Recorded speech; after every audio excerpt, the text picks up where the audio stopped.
तुहार कवन चाल राजा रोज रूठ जाल, तुहार कवन चाल राजा रोज रूठ जाल, रोज रूठ जाल सैया रोज रूठ जाल। तुहार कवन चाल राजा रोज रूठ जाल, तुहार कवन चाल राजा रोज रूठ जाल। भोरे भोरे उठ करके खाना बनाइब, भोरे भोरे उठ करके खाना बनाइब, खाना बना करके तोहके खियाइब, खाना बना करके तोहके खियाइब। चटनिया के कारण राजा रोज रूठ जाल, चटनिया के कारण राजा रोज रूठ जाल। तुहार कवन चाल राजा रोज रूठ जाल, तुहार कवन चाल राजा रोज रूठ जाल।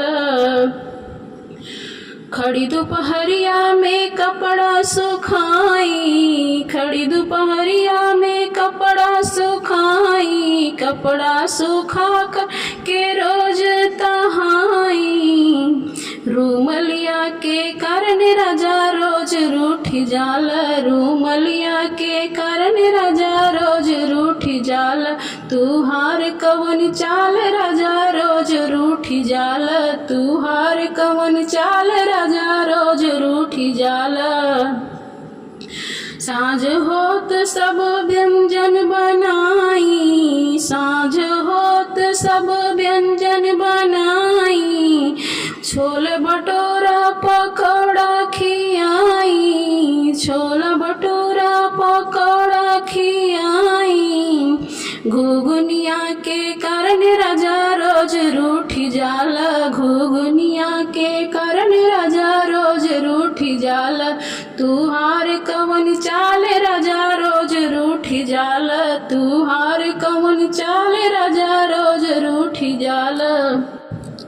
सूते के पहले रोज पाँव दबाई, सूते के पहले रोज पाँव दबाई, पाँव दबा के रोज तेल लगाई, पाँव दबा के रोज तेल लगाई। बहरा के खिच खिच राजा हमरे पर डारेला, बहरा के खिच खिच राजा हमरे पर डारेला। तुहार कवन चाल राजा रोज रिसियाल, तुहार कवन चाल सैया रोज रूठ जाल, तुहार कवन चाल सैया रोज रूठ जाल।